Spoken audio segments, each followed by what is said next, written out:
All right, we are live. Welcome. This is Peter Voogd, founder of the prestigious Game Changers Academy. And thank you for tuning into our monthly Millionaire video series where we interview the world's most elite and successful entrepreneurs, CEOs, entertainers, and game changers. People that I have massive respect for, and those who are not just making a huge difference in their industries, but really in the world and changing the game. So I'm excited about the call today. I've been connecting with them today and yesterday, and there's going to be a very valuable call that I think is going to be not just valuable, but very relevant to right now in society. Brian is the founder and CEO of Voogd Worldwide. And by the way, Brian was an entrepreneur at a very young age, starting his first company at 16, making skate videos. And by 17, he made I'm excited to talk about this, $40,000 for selling his first video. He's currently focused on growing his media and marketing company. He's an entrepreneur, keynote speaker, marketing expert, and his focus right now is to build a $100 million marketing and media company. But what I love about that is his ability to actually document that journey. And Voogd Worldwide is a Manhattan-based advertising agency that connects brands with sports, fitness, and lifestyle consumers through social, digital, and video campaigns. And he's an industry thought leader who's been featured in I'm not going to read all the publications, every publication there is. And he's a Cat 3 competitive cyclist and lives with his wife and their adopted rescue puppy, Ellie. You're a very exciting, interesting, and fun entrepreneur. I think that studying you is fun to watch, and watching your journey, watching you travel, watching you hustle, watching you grind. So thanks for being here, man. I appreciate you. Peter, this is awesome, man. I'm super excited, and I hope we can give some game-changing info to the audience, man. I'm really excited to be here. Thanks for having me on. Of course, man. So let me start with this. Where did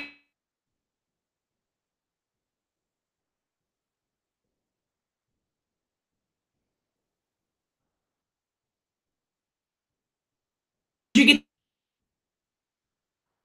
a social standard and hold you accountable at a high level? Hey, Peter, sorry, man. The video froze there. I couldn't hear you. Can you repeat that question? I know it's the first one, but it froze. Yeah, where did you get the idea to document your journey? Because that holds you to a high standard, and it gives you a lot of social responsibility because people want to see you get that goal. Where did you get that idea? You know, it was really interesting. So, Grant Cardone, now a buddy of mine, and Hank Norman, who works with Grant, who's also now a buddy of mine. I work with him.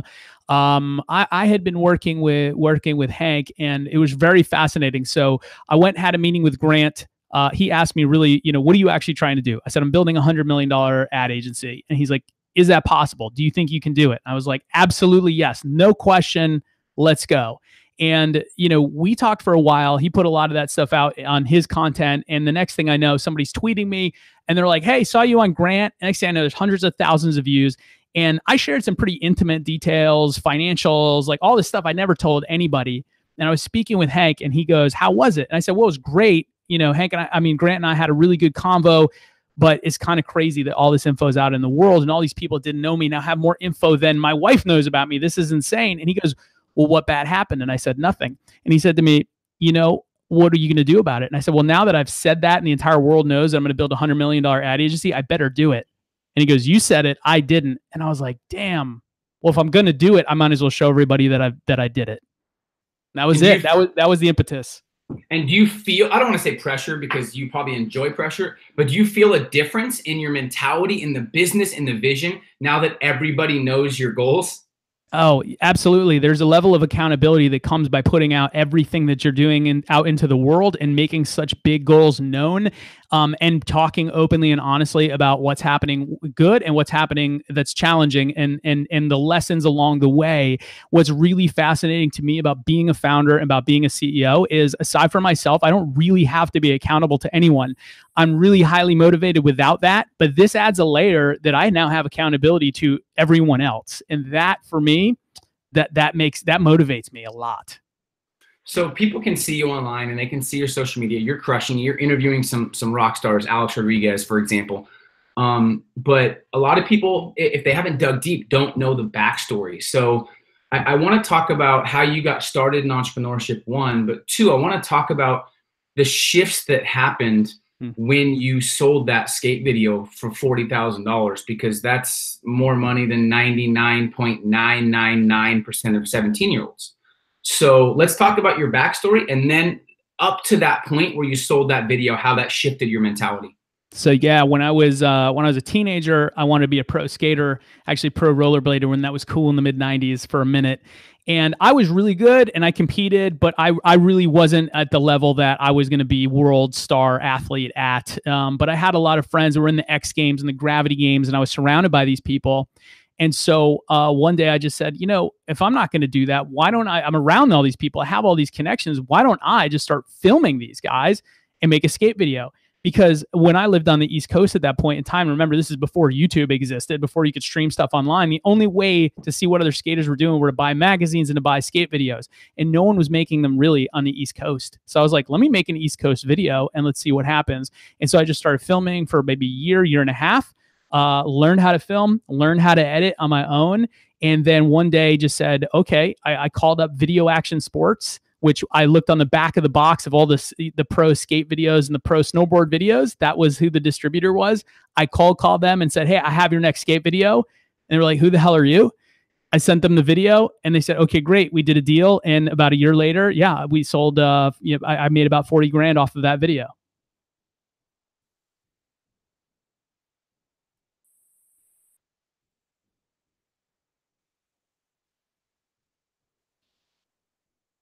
One second, but you sold it for, so after you reached out to them, the connection to actually get that price, it seems like it'd be challenging, but it sounded like it was a little bit easier than people expect. You just reached out to the right people at the right time with the right product. Is that kind of what it was? That's exactly what it was. There was a market for it. I called up and I already had done the work. It wasn't completely finished, but I was able to show them, hey, here's 15 minutes of a skate video. And they're like, oh, this kid actually is doing it. Great. You finish it. Here's the deal. Here's what the royalties look like. I sold about 5,000 copies and, you know, $8, $8 royalty on 5,000 videos, give or take, is 40 G's. So that was that, man. And that was the beginning of everything. So mentality-wise, you're making 40K. Did you grow up where you understood the power of money, saving, compounding, and protecting it, or were you that kid that's like 40K? I'm going to blow this. This is amazing. I have $40,000. How was the mentality shifted from having no money to 40K? Was there any difference? Do you feel like that helped you respect money, or did you have that typical story where you had it, then you went broke? Then you made more money? Like, what's kind of the story behind that? It's both. So for me at that time, like for some context, you know, I come from a totally blue collar family. My mom's still a teacher. My dad was in the Air Force. You know, great, amazing people. But, you know, I never really learned anything about finance. You know, we didn't even have cable TV till I was like 8 or 9 years old. I just recently asked my mom, I said, wait a minute, my favorite food is breakfast. My favorite dinner is breakfast, like eggs at dinner. I said, because you used to give it to me as a kid. I said, now that I'm like 35, I go, wait a minute, did you do that because I liked it? And she cuts me off. No, we were broke. I was like, oh man, eggs. She's like, you know how cheap eggs are? So that's where I came from. And so for me, I was the first of my kind. I still don't have anyone in my family that's an entrepreneur or business person. So I was literally making it all up as I went. Now, I blew some of the money. I was into cars and stuff like that at the time. So I, upgraded. I was building a car. But for me, I was really intrigued by the process. So I bought a camera. I bought a computer. I bought editing software. So I put the money back into stuff that actually ended up really benefiting me. But it definitely wasn't like sitting on that 40 grand and turned it into some massive massive fortune. But at the same time, I did invest at least a good amount of that money in the actual gear and equipment that I thought I was going to be this, professional cinematographer. At least that's what I thought I was going to do at the time. Well, it's pretty crazy and admirable that you were able to have the know-how to invest back in the business. Because I know entrepreneurs still that don't understand the importance of that. So being that age and being able to invest back in the business is pretty awesome. You know what I mean? And not having mentors and guidance and just understanding the importance of it, it makes sense why you are where you are now. So when you talked about being the black sheep too, kind of the family, how were you able to kind of cultivate that strength as a young, I guess, entrepreneur and separate yourself from kind of the family ideals and embrace being the black sheep when a lot of people try to hide it? A lot of people are like, I don't want to be the black sheep. But you're like, I'm the black sheep. I'm going to take advantage of it. Well, it was interesting. I mean, I think backwards because I've been asking myself that question a lot because I'm about to have a kid. And so I'm like, oh man, like, what are the good things I did, bad things I did? What would I have taught myself when I was younger? So I'm thinking about all these things right now. and I'm conscious of it. And I go, I was always a little bit rebellious. I don't think I knew why. I would always question authority, not in a negative way, but I would always go like, well, why? Why do we have to do it that way? How come we have to do this that way? And I definitely think that teachers and family and parents didn't necessarily appreciate it. And I don't think I knew why I did it, other than, kind of a young teenager that liked to push some buttons. But, but for me, I would tell when I was shooting that skate video, I told my parents at one point, like, oh, hey, I'm going to Brendan's house, which was 20 minutes away. We're on the east end of Long Island. We actually took buses, went to New York City. We skated all there. I got mugged at gunpoint. They had it was, dude, like I was doing that kind of stuff, but I wasn't getting into trouble. I was just like, I want to be a pro skater, and then I want to make the skate video. So I just went out and did it. And so that rebellious side of me, I just like played into it. Then what happened is when I was about to graduate, I was just before I turned 18 years old, senior year of high school. My dad was about to graduate. So he was a lieutenant colonel in the Air Force. And he loved the military. I mean, he loved his country. He served it for 30 something years, worked his way all the way up, but he had these big dreams of things that he was going to do once he retired. And he always said, hey, wait, you got to do things in order. I'm going to do this for my 32 years. Then I'm going to retire. Then I'm going to go open up this science center and so on and do all these other things. And the day before his retirement, he passed away. He died. Completely unexpectedly. And so I'm a senior in high school. My dad dies, and I'm like, what the heck is going on? Dude, it completely flipped me upside down. I still like have a piece of my life that's still kind of, I don't remember half of that year. And so for me to watch that happen, to watch somebody who did the things in order, who was super passionate about other things and never went after them, even because the timing wasn't right, because he didn't do it in order, because he was waiting to do things the way that they should be done. And I looked at that and I was like, that's crazy. What if I never get the opportunity? Because I had people, family, friends, teachers saying like, skate videos, that's nice. I know you made some money, but you can't make a career out of that. And I'm like, but that's what I want to do. And so I ended up leaving. I went to college and I ended up dropping out in my second year because I was like, what am I doing here? Like, I'm not actually gaining anything. I'm already doing the work I want to do. Let me just go out and do it. So I've always just been driven about, I just want to do this. What is this? I like to create. I like to make. I like to just figure things out, problem solve. And so I didn't realize that I was being a business person or an entrepreneur then, but I was. And so that was just how I operated. And I don't think I was conscious of that's how I thought.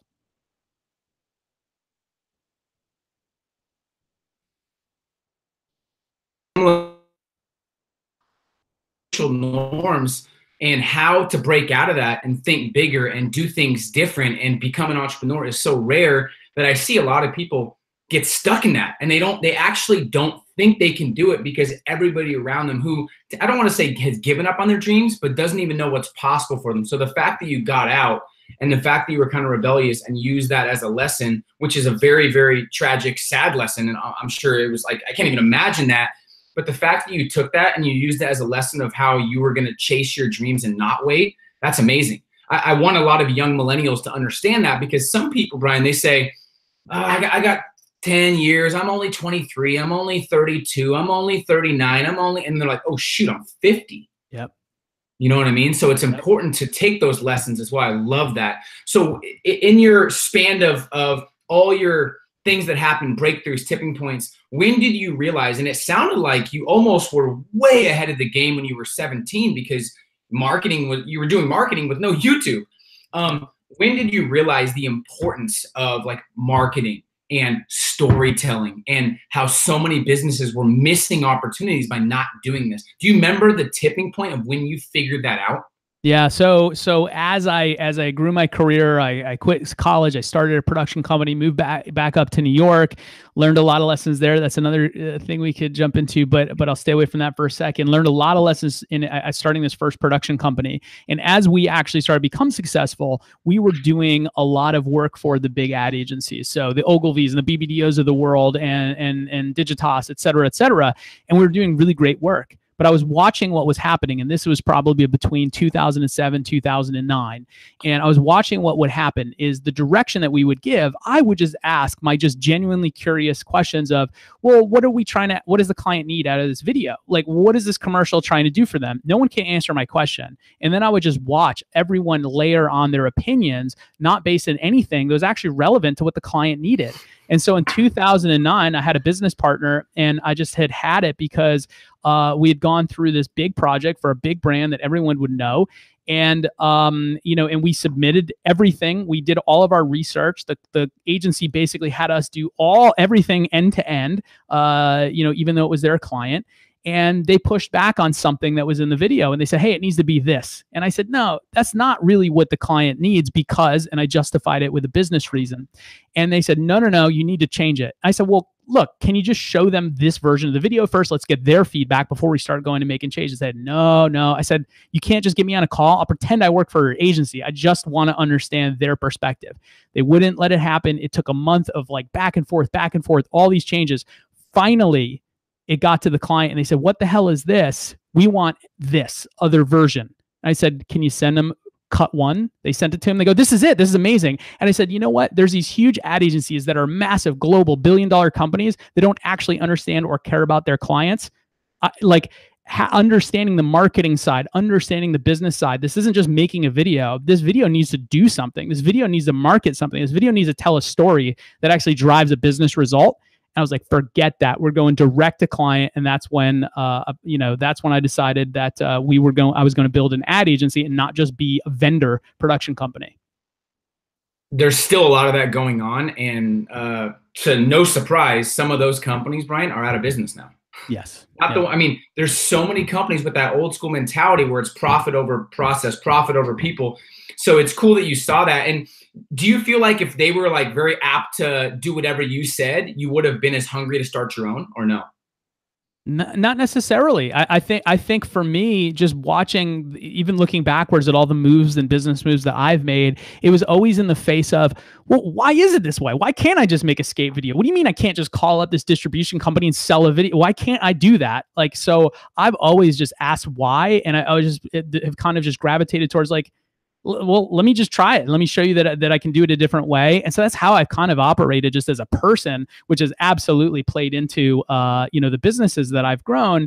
And also, the fact that I'm very aware every single day that tomorrow's not guaranteed, man. So if I feel like this is the right thing to do, and I want to do that for my business, for myself, for my family, because I think we can, or I want to find out if we can, I'm not going to wait around till tomorrow. Because dude, what if I never get it?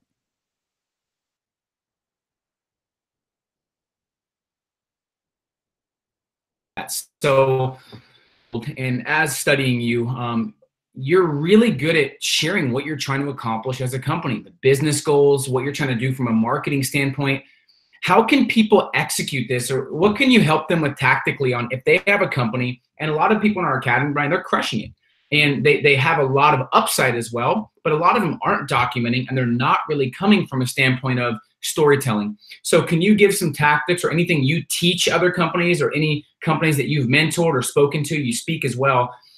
Where's the starting point on figuring out not just the goals of the company, but how to document, how to tell a story so the company knows exactly where you're going, and so does the industry? Yeah, I think there's a few questions that everyone can really think through. And the first one really is, what are you trying to accomplish? You can start with the why are you trying to accomplish it? And yes, that's a factor. But I actually like to start with the what. Like, what are you actually trying to do? Because if you're not trying to do something that is motivating, that's inspiring, that's different, that's innovative, that adds a different value than everything that exists, then the why doesn't matter. If you're going to just go and make another bottled water, like the 500 other companies that make bottled water, you could have the greatest why in the world. But if the thing you're trying to accomplish doesn't actually deliver anything to the world, no one will care.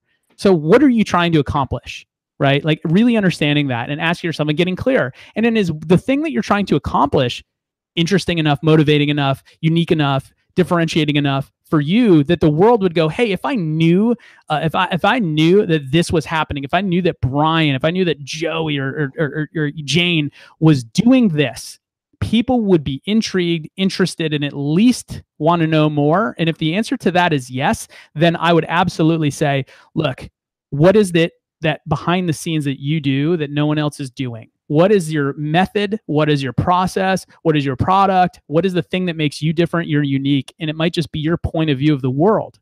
So what's that unique identifying factor? And I'll go tell that to the world, because the craziest thing happens when you actually stop trying to create a narrative, which is what old marketing used to be. We'd make a narrative for 30 seconds and try to convince the world of something. Instead, today, like we're doing, you just tell the world what you're actually trying to accomplish. And you take them along for the journey. That is, surprisingly, that is marketing today.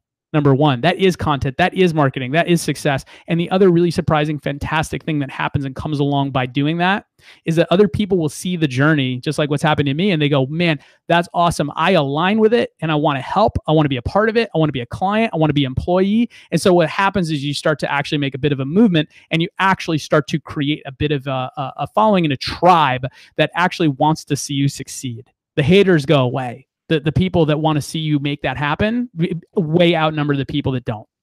You're getting me fired up. So you said something brilliant. What's unique? Tell the world. Yep. That's the tagline right there. What's unique? Tell the world. Most people don't really know exactly what's unique, and they don't tell the world. Yep. You know what I mean? So it's two negatives. What are some ways that you're documenting? And I know you, I don't know if I can announce this. I'm going to anyways. Your Growing Bold series, which is super dynamic, is coming back for season 2. You have a ton of stuff that you've shot. And you've been so in the trenches that you haven't been able to, you haven't launched it the second season. It's coming back. But what are some ways you've documented your journey so people can kind of see tactically, okay, he does Instagram, he does stories, he does this.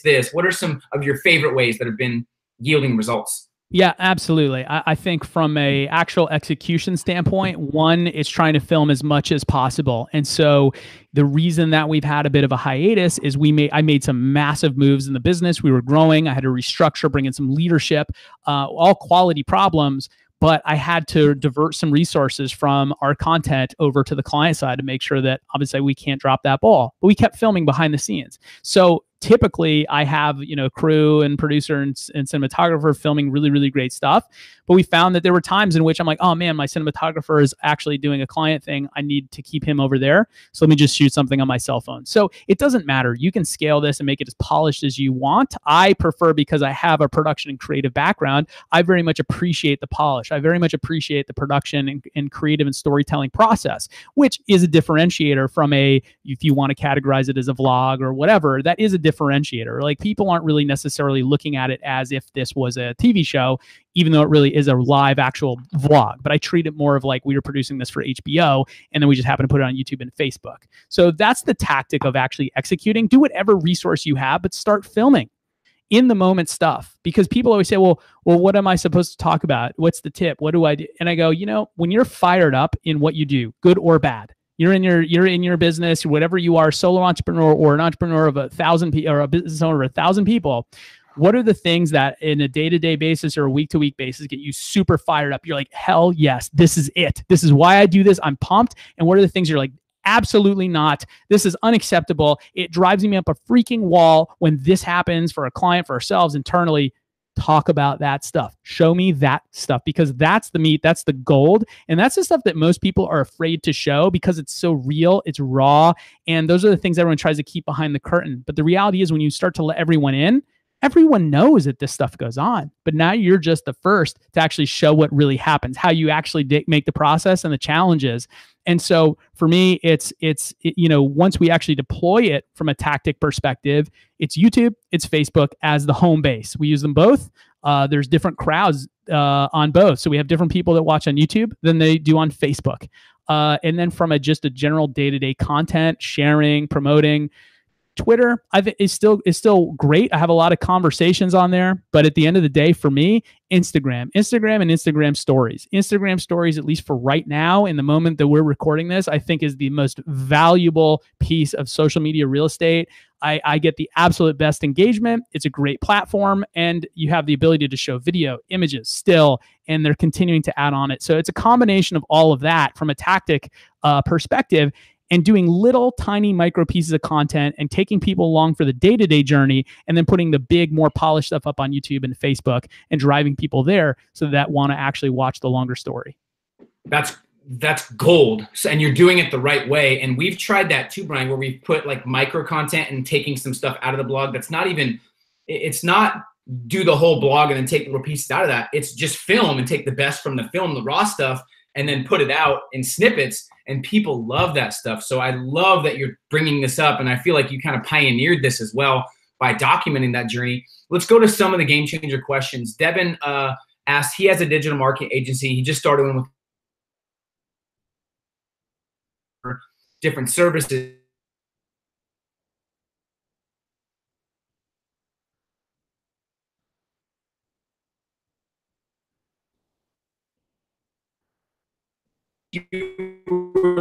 Look a marketing agency that's starting out, is there any tips you'd give on pricing and that?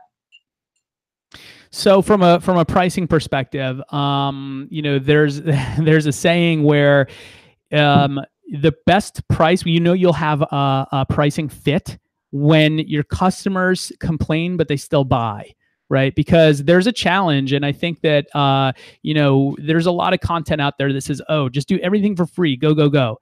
I've been there and I've built 2 businesses and I've done that. And we still do that periodically when the timing is right. But at the end of the day, if you are just trying to do everything super cheap, on the fly, like make no profit, you might not be around in a year or 2 to capitalize on that. So you still have to consider your profit, your overhead. How do you expand? Like that was the trouble I got in my first business because I didn't know those things. And so I had to learn that the hard way. So I would say from a pricing perspective, number one, look at what the market is pricing comparatively to the quality of work that you can do. Because you can't compare yourself to a multi-billion-dollar, marketing firm when you can't deliver the results or you can't deliver the quality that they can deliver. You have to consider, what's the quality, what's the level that you are actually going to be able to deliver on, and then consider where does that fall in the market. So look at other people that maybe don't do as good quality. What are they charging? How are they pricing? What are their models? I don't say to copy them, but I absolutely say that you should understand that because you want to price yourself competitively, because you can't expect to say, hey, if the market is willing to spend $2,000, I'm going to charge 20 and expect to have a client. You might, but it's probably unlikely. But if the market is bearing 2,000 and you charge $500, you might get a ton of clients, but they might not be quality clients, and you might put yourself out of business in a year or 2. So there's a balance of just understanding where do you fit in the grand scheme of the industry that you're playing in, and you can constantly and should constantly, quarterly, half annually, yearly, update your pricing. Because that's the thing too. People feel like, well, if I say it's $1,000, it's going to be that forever. No, it's not. You don't have to have that client forever. You don't have to just charge $1,000. You can change your price. You can change your product. You can change your service model, and you should. It should evolve constantly over time, especially from the early days on. So less guessing, less assumptions, more paying attention, more due diligence, actually looking around. It sounds like you take your craft very, very seriously, and I want people that watch this to know how serious you take your. You're not just like, what.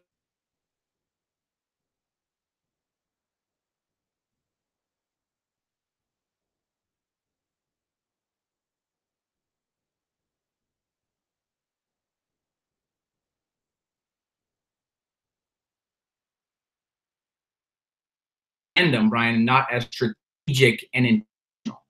I mean, that's a. Can you hear me? Yeah, his service. His service wasn't that good because ours is perfect service. So that's why when it cut out and you guys were saying it was cutting out, it was hit on his side. So let's see if he gets back on. Good stuff, though. I'm going to open the chat. I want you guys. Oh, there he is. You back? Yeah, man. I don't know. I'm having some weird bandwidth issues, but whatever. It's getting choppy. One time I got kicked out, but I'm back in. I love it. I was talking to Lisa, and she's like, yeah, it's been raining for 4 or 5 days. I'm like, wow, you guys must be on the East Coast right now. We are on the East Coast. It's a little gray, but that's all right.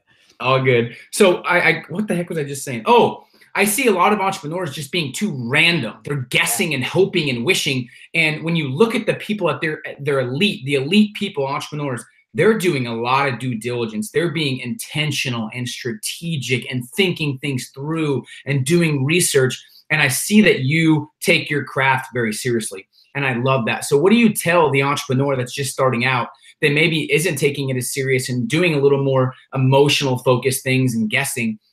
Did you ever make that mistake, or do you see the scariness of doing that at a young age and how that multiplies to a business that doesn't scale? I Yeah. guess that's a tough question, but No, and I have an experience with this. So in my first business, my production company, I'm 3 years into it or so, and I decided, hey, I'm going to move. I'm going to get an office in Manhattan. I'm going to do all these things. I'm going to hire these employees. And man, I just wasn't prepared for the reality of what having real overhead is like. And so this is like the early to mid 2000s, and all of a sudden that caught up with me. And so that was the guessing game of, I just assume, oh, this is easy. Great. I'll just hire some people, get some office space. Sure. $3,000 a month, $5,000 a month, whatever. That's cool. We'll figure it out. Bad mistake. And it put me in a position where, at least it felt this way, where I woke up and I'm personally $250,000 in debt. I'm 2 months behind on rent. There's an eviction notice on my door in the Upper East Side of Manhattan, and I am renting out my own apartment to some stranger on Craigslist and asking him if I can sleep on the couch. It put me in that position, and it took me a long time to get out of that. And the cool thing is, I didn't go bankrupt. I paid everything off. I got out of debt, and actually out of that was the biggest lesson I could have ever had. It was the best thing that ever happened to me. But as that, it was really about not, what led to that was not doing due diligence, was not doing the math, was not understanding, what do I bring to the market? Not really understanding my customers, not really understanding what it actually takes in business to be successful.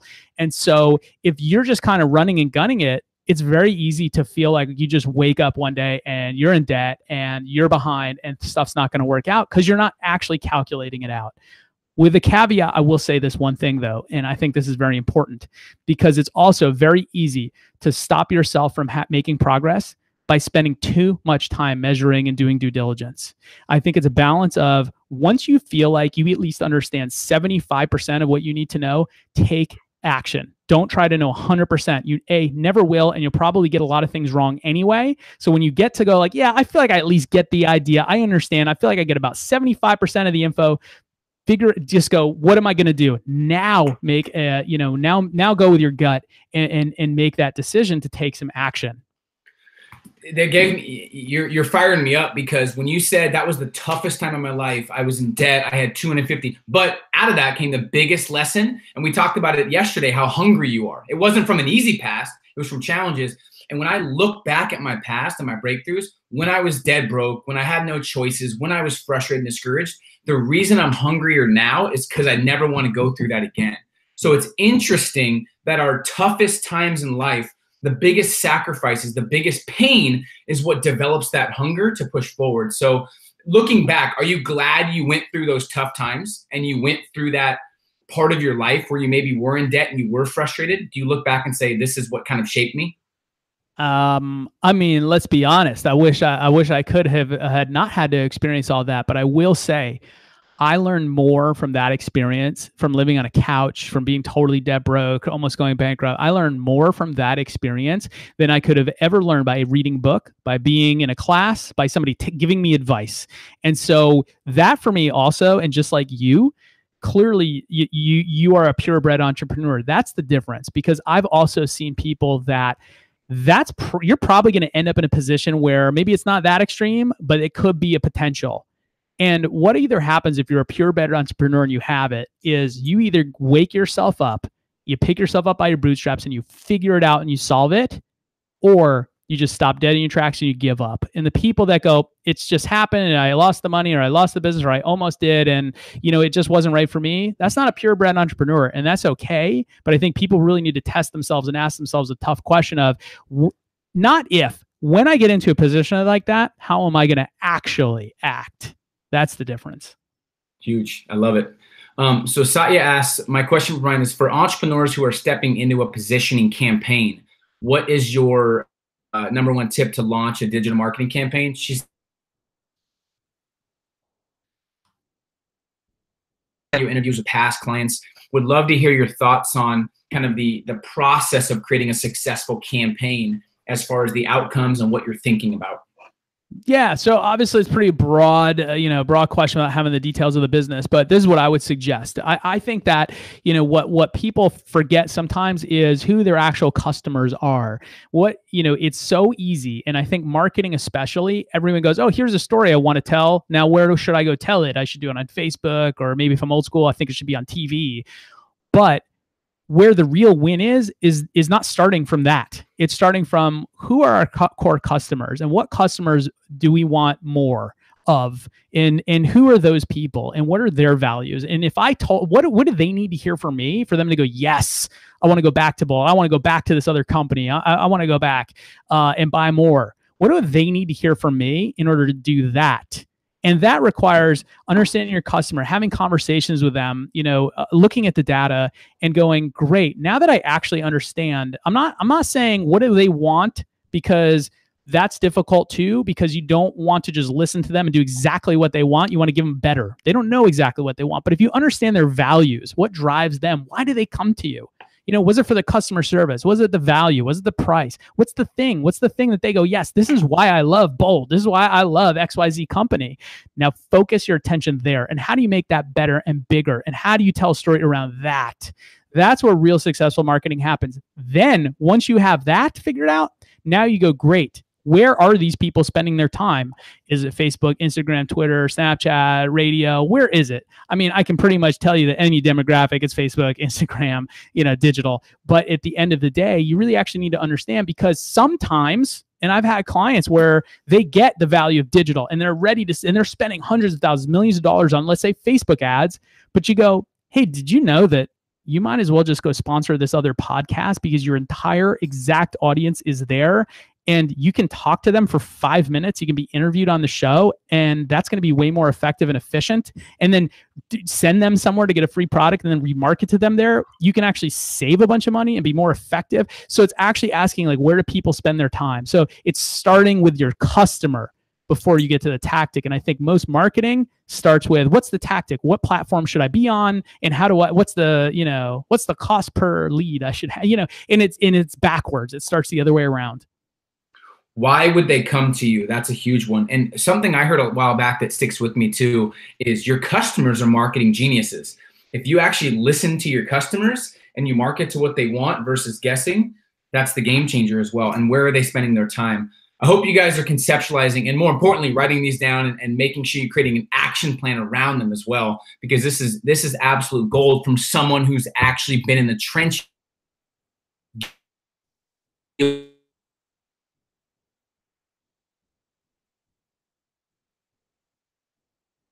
business market versus large enterprises. Is there a big difference? And you already kind of hit on this, but just curious.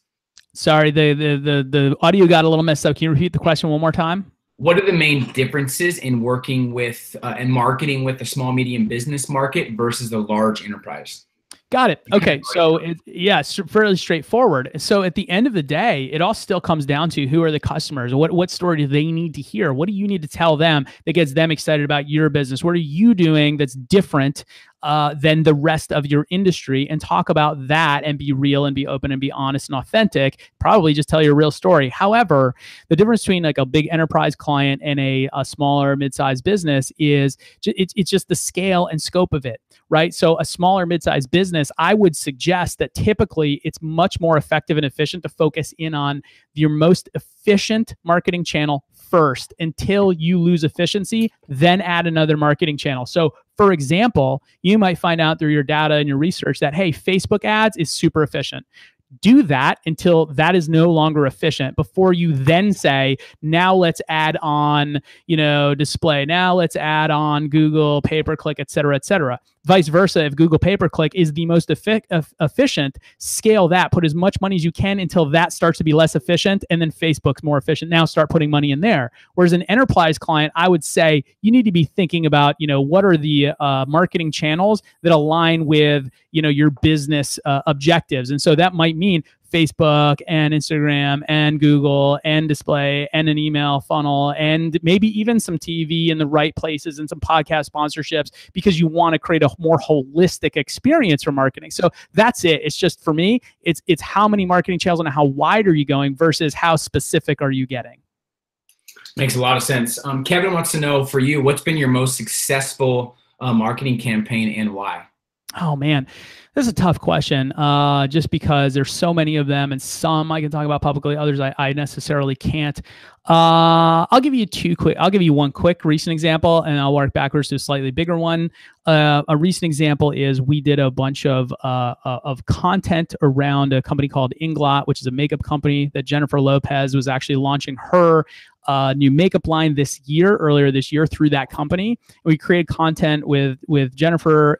She put it out on her channel, and every time we put a piece of content out, it would take down the websites. Like, they just couldn't keep up the back end, and the back end infrastructure was massive. So that was really cool to watch, because it was, yes, obviously her namesake and her celebrity drove a lot of it, but it was just so engaging and connected her to the product in a cool way. That really spoke to her and her audience, that just so much spikes in traffic, it just wasn't able to be handled. I'll go back further and give one other example. There was this company, Jackrabbit Sports. They're still around, but this was before they got purchased by the publicly traded company. This is when they were this is going back many years ago, like 7, 8 years ago, when they were private, 5 locations here in New York City, and we were their agency. And what's cool about this is this was before Facebook was necessarily the tactic that it is today. So I would do some tactics differently. But what we did, and what we knew that is the same then as it is now, is we said, hey guys, they said, how do we tell our story different? How do we get more people in the store? And I said, stop making it about you. Stop making it about what you're selling, and stop making it about what you do. Start making it about your customers. And so we ran a campaign. We called it Run for the Rabbit, where we actually casted real runners in New York, had like 300 or 400 of them come in, sit in front of the camera, talk to us to find out who could we train for a marathon for 6 months. We documented the whole process, did it for charity. So a bunch of money, like hundreds of thousands of dollars donated to charity. And it became so successful for them. They grew. They ended up selling to a publicly traded company a handful of years later.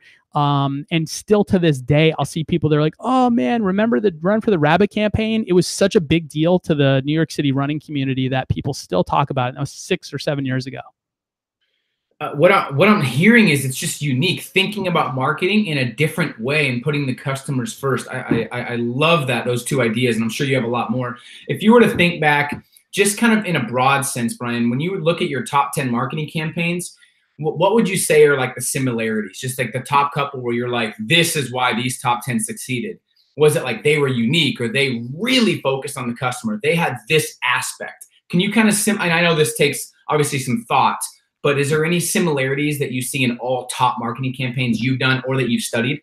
I think there's a couple of things, right? Because I can't just lump them all into one group. So I'll give you a couple. One is, yes, having a very different message that stands out. Like, that's important, right? Because, and you can, and I was actually on the Yahoo Finance podcast and a bunch of other stuff this last week when Nike did that ad with Kaepernick. And regardless of where you stand on the politics, and that's not my discussion, and I'm not, talking about that side. If you look at that and you say, like, okay, like, do they understand their customer? They're talking to a very specific piece of their customer, but they're not talking to everyone. Did it have some call to action or a deal or to get, a bunch of free Nikes? No, it's just a statement. And they rode the press, the PR wave. And so it just stands out. You can hate it. You can like it. You can be totally neutral on it. But at the end of the day, they did something that absolutely stands out and grabbed attention. Good marketing. That's one bucket. The other bucket, I would say, are the ones that truly know their customer and stop making the marketing about them and make the marketing about what happens to a customer when they use their product. Or be inspiring, be aspiring, really show your customer and what happens for them, not what you have and what your product does. Stop selling the features, sell the outcome. That's a big difference. You have to understand your customer to actually sell the outcome. And then the last piece I would say is more transactional, but it's still absolutely in some of the top performers, is, are you driving a deal or something that is intriguing enough that the rest of the market isn't? So if you're selling a book, are you selling at $14.99 when everyone's selling at $16.99 and you think that that's enough to get drive people? Or are you giving away all your books for free and going to an event and yes, you're going to grab the most attention? So it really comes down to, how transactional do you want to be? But I think those, if I was to create some categories around in general marketing and what we see, it's those. I'm taking a ton of notes. Thank you. So one thing you said that stood out is Nike. It wasn't like they created them. It was polarizing. So yeah, half the world might hate it, but half the world's going to absolutely be obsessed with it, and that's what they wanted. They didn't create that campaign to please people. No, absolutely They created it to have a polarizing point of view. So that's a really good lesson, because I see a lot of marketers and even people that are coming up that have some experience, they're still wanting to please as many people as they can versus being loved or hated. They just want to be tolerated at some point, and they're losing money because they're still a little bit fearful of what people might think if it's polarizing. So I'm so glad you hit on that, because that's such a great example by Nike, because they knew they were going to get backlash, but backlash equals attention. Oh my God. If you can get one concept ever when it comes to marketing, if you try to talk to everyone, you're talking to no one. You need to understand, you should be able to put a face and a name and a description on the one human being that you are trying to talk to. That doesn't mean you're only marketing to one person, but you're marketing to a very specific group, set, type, mindset, demographic, whatever it is. You need to be able to talk to them. And then you can have another message for another group, and so on and so forth. And I think today, and the Nike is a great example of, you have to not be afraid to lose some audience. It's going to happen. And the thing is here's the funny part. I don't mean to say funny, but here's the part about it that no one is really talking about, is all the brands that don't necessarily try to push the envelope, but they just have that one tweet, that one message, which wasn't really intended to stir anything up, and it stirs everything up because it was taken out of context and ruins the business. It could happen anyway, so you might as well control the message and be tactical about it and talk to the market that you actually want to talk about, because if you're not being talked about, you're completely irrelevant today. Everyone 100%. In the middle, dude, we're not talking about any of the brands in the middle. We're talking about the brands that are making noise. If you like them or don't, it doesn't matter. And if you're not talking about them, you're totally irrelevant. Not everyone loves the Kardashians, but everyone knows who they are. Great example is the Big Baller brand too, with LeVar Ball and Lonzo Ball.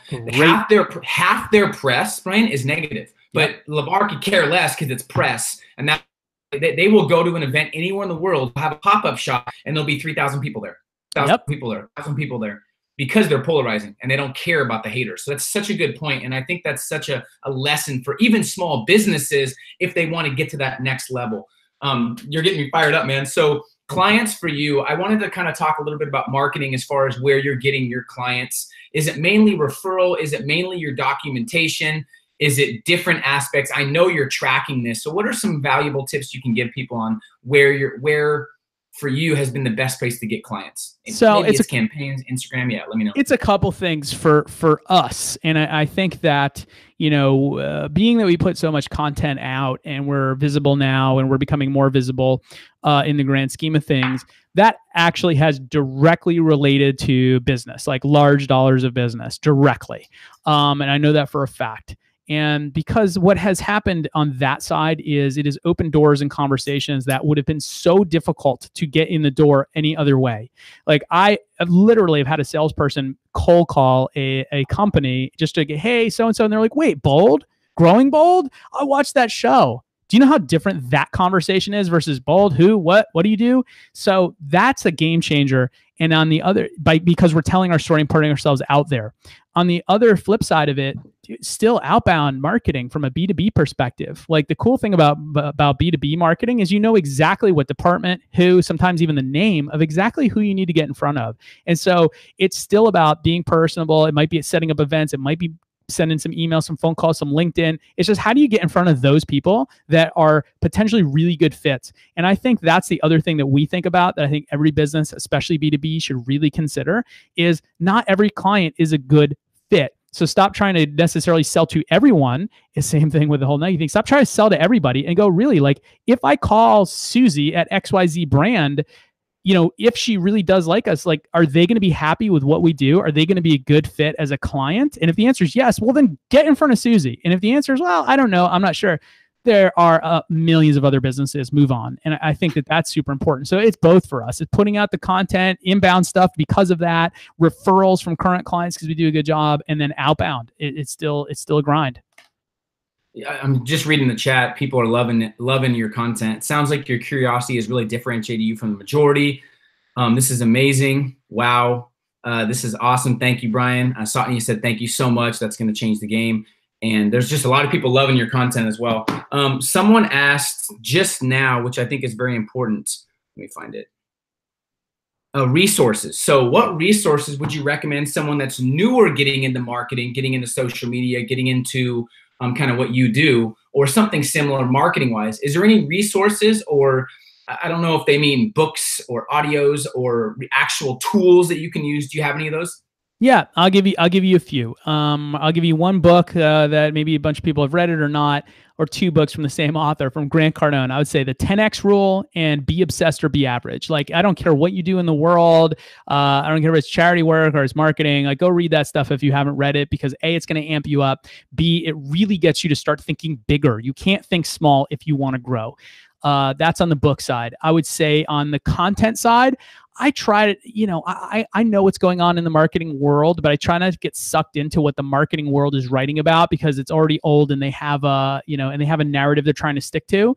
But what I actually think is a good company that does a really great job talking about a lot of things marketing, big, small, everything in between, in sales, is HubSpot. Go to HubSpot. They have multiple blogs that's free, even if you're not a customer. And I think they do a great job. They have tips, action items, worksheets. They're an inbound marketing company, and so they crush it by putting out all like an insane amount of volume of content. But they do a really great job where it's really valuable. So even if you don't use their software, I think go read their blog. I think it's great. And then another person, if we're going to talk about, let's say, Facebook marketing, he's also here in New York. I actually met him through Grant Cardone. Good dude. He knows what he's talking about, is Ezra Firestone. So he's somebody else that I think is a good resource. He puts out free content, paid content, and everything in between. But he's also legit. He built a very large company before he started telling people how to do it himself. So he went the business route first, which I really respect, and he's a good dude. So that, I think you start in those areas. There's plenty of rabbit holes to go down from there. You said something earlier that I wrote down that I forgot to mention. Well, like a couple minutes ago, you said more content equals more business, and you're 100% confident about that. That's huge, because if you didn't have content, if you didn't have Growing Bold, it'd be harder to market. So I see a lot of companies with this problem where it's an uphill battle. Everyone they reach out to doesn't know who they are because there's no content, and they're wondering why they're not getting calls back. So putting out more content, strategic content, documentation, listening to what Brian's saying is how not just to get more business, but how to get more people excited about doing business with you, to make everything more seamless and easier as well. I love that. I want to talk about, before we head out, sacrifice, because I still don't see people sacrificing and understanding the importance of giving up things to go up. You did a video that stood out, and you could see the hustle watching your videos. But you said, when we hustle, when we work, it's not we fly somewhere, relax, and watch something on the flight and watch movies. We're hustling. So in the car, we're hustling. On the flight, we're hustling. When I get back, we're hustling. This is not like a 9-to-5 convenience thing. Talk about the importance of sacrificing and almost being obsessed with what you believe in, because I still see people like, well, I'm done with my entrepreneur workday. Time to go to a sporting event this weekend. I'm excited to take a couple of days off, when they haven't gotten the results they want. You've almost been obsessed with the grind, and I respect that about you. So talk about sacrificing, the importance of that when you're building your business. It is an obsession, and you have to just be honest with yourself. Like, what are you actually trying to accomplish?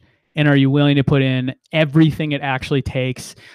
Because, the way that I think about it is, I can let the day end without doing those things that I know I really want to do. And guess what? Then I'm just leaving up some of it for chance. Like, is it going to get done? Is there going to be enough time? Is somebody else going to do it? Is there going to be someone else that works harder than me and gets ahead and gets that client? Yes. The answer is yes. And so you have to understand yourself, and like, really, how much are you willing to sacrifice? But it is in direct proportion to the success and the outcome that you get. It's that old phrase, and I hate to say it's cliche, but the harder you work, the luckier you get. It's 1,000,000% true. And I, just like you've come from hard beginnings, and you've been there. You know what it's like to struggle. And I remind myself constantly when I don't want to do something, because let's be honest, I'm not like saying, oh, dude, I love every second of it. There are minutes where I'm like, why am I doing this? And then I remind myself of what I'm trying to accomplish, why I'm doing it, who I'm doing it for. And then I also remind myself, dude, you know what it's like to live on the couch and feel miserable and be depressed. You don't ever want to be there again. So keep working, get back up, do it, push harder, go. It doesn't matter, go. And that's it. And that is really it. And I think that people truly underestimate the amount of work that it actually requires, man. And it's not easy. And people talk about balance. It does absolutely not exist. There is no such thing. And we're talking like, you really want to build a business, you want to be an entrepreneur, it's a real conversation that people don't talk about. It's so hard. There's so much sacrifice. There's sleepless nights, exhaustion, tough on relationships, personal, professional, friendships, family, everything in between, and such high highs and such low lows, that it is very, very difficult. So you absolutely have to love ultimately what you do overall on a day-to-day basis. And that's why, like, pick a big goal and go after it. Because if you're coming in to work every single day to your business could like kind of make it, you're going to put in still a ton of work. So you might as well make it a massive goal if you're going to have to make that level of sacrifice, because why wouldn't you? And the harder you work, I realize the harder it is to give up. So for you, you're not giving up. You've put in way too much sweat equity, way too many hours, and it's not just about you, it's about that vision. So when you put that grind in, when you work hard and sacrifice, I think it makes it easier to keep pushing even through those tough times as well. I want to be respectful of your time, but we have had quite a bit of questions on culture too. So I just want to dive in on that, and then I'm going to have them, we'll kind of end there. You've been touted for your amazing culture, and you have a business kind of built on creativity and uniqueness. Training and hiring and culture. Can you just kind of talk on that a little bit, on what your mindset is when you're hiring somebody, the culture of your business? Because from the employees to your assistant to the receptionist to you, people know what the heck your company's about and where you're going. I think it comes down to a couple things. And we went through some very big changes earlier in the year, and you hinted on it that we're going to be coming out with Growing Bold Season 2 in the semi-near future. And we show the behind the scenes of that. We had to make some massive business changes, a lot of new hiring, a lot of challenges. And so we show a lot of that. So people will be able to actually see it soon, which is really cool, and why I'm super pumped that we document, outside of obviously it helping grow our business. But on the culture side, it's a couple things. It's just being really clear and vocal about what you're trying to accomplish. What is the vision? What is the mission? What is acceptable to you? What is unacceptable? And here's the thing that I've learned, and I'm still getting better at, those times where I'm like, that's fine. Let that person do that. It's not that big of a deal, are the times when you need to go, no, that's a big deal, because that interferes with our standards. And this is our standard. This is our standard. This is our standard. And you repeat it over and over and over till you feel like you're insane. And then you repeat it over and over and over. And you find people that believe in the vision, believe in the goal, that get it, and will help also continue on that culture and continue on those values. And so it's getting clear on what are your values, what do you care about, and then hiring for that and asking questions that reveal, like, if you want somebody that is a risk taker, find out like what happens when they face things that require them to take risk. Are they really going to take the risk, or are they just going to talk about it? And so getting clear on what your mission and vision is, and what does it require to get there, and then what are those personality traits that align with that, and then focus in on that, man. That's it. And then empower your people. Like, you might have to micromanage from time to time, and I will do it when I need to, but try not to, and really like let people like hire for talent and let them go. So one action, that's it. So you're speaking to a group of entrepreneurs that have the hunger, that have the drive, that really want to reach that next level. They want to build a world-class life, a world-class business. After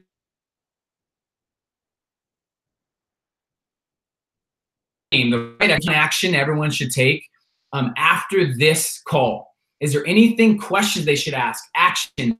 What's the one thing that you want to share with these entrepreneurs so they can leave with some excitement and clarity? I would say this. I would say right now, like immediately after listening to this, watching this, right now, get clear on what are you actually trying to accomplish? What are your goals?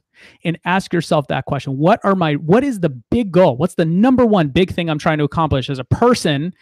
And then ask yourself, like, does that align with my business? And do I really think I can get there?